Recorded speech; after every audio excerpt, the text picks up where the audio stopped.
Nu va, mes dabar įsirašysim. Nufotografuok, Aleksandra. Tai va, atvykau pasižiūrėti, kaip yra išniekintas Gedimino pilies kalnas ir kaip išniekinta mūsų istorija. Va, ką šitie nusikaltėliai pridirbo. Va, čia pavertė gatvės meno eksponavimo kažkokiu tai stendų, paviljono, kokiu reikia būti idioto ir bepročiu, nesveikų žmogumi, įsigimusiu moraliai, protiškai, kad tokius dalykus daryti su savo simboliu istorinė.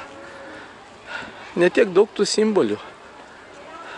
Vytis, kurią savinasi litvinistai, fašistinė organizacija iš Baltarusijos, falsifikuojant istoriją. Dar turim trispalvę suformuota iš nesusipratusių kažkokių tai spalvų. Nu, bet tik to, jinai istorinė, nuo Smetonos liko. Kažkam tai tenai skaudė galvytė. Nu, Indonezijos laimiai žvaigždė išpaišyta, čia nėra. Tai va, dabar šitas įsigimėlis miesto meras, prieš tai buvusio įsigimusio miesto mero globalisto, reiškia, parankinis, kuris irgi padėjo naikinti Vilnių, siaurinti gatves, siaurint troleibusus, į kurios nebegali lipti žmonės su daiktais. Tai va šitą siaubą mes matom sostinėje. Ir nėra jėgos, kad suvaldytų šitos bepročius. Paryžiaus simbolis Eifelio bokštas. Sugalvojo merė, kad palikti olimpinius žiedus. Tai kaip pasipiktino žmonės, Paryžiaus gyventojai, reiškia giminės Eifelio. Kad kaip galima keisintis į paveldą, kaip galima kūrinį, reiškia, naikinti.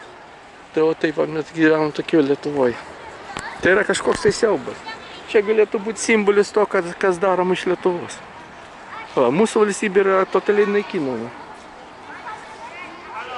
Čia va atėjusi kažkokia tai užsienietiška mokykla, kur lietuviai leidžia savo vaikus, kad juos darytų prancūzais. O čia prancūziškai jie kalba. Tai reikia kokiais durniais. Dauguma vaikų tai čiagi ne prancūzų vaikai. Nu tai va tokia Lietuva, tokia turim. Tokius įsauginom idiotus bepročius.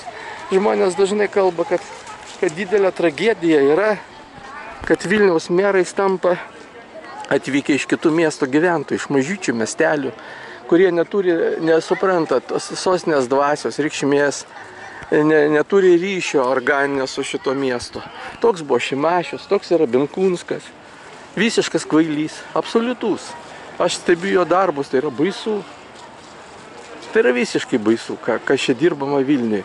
Yra žmonės sako, nu žinot, jūs ką jūs įrenkat, tai jūs ir turit. Melas.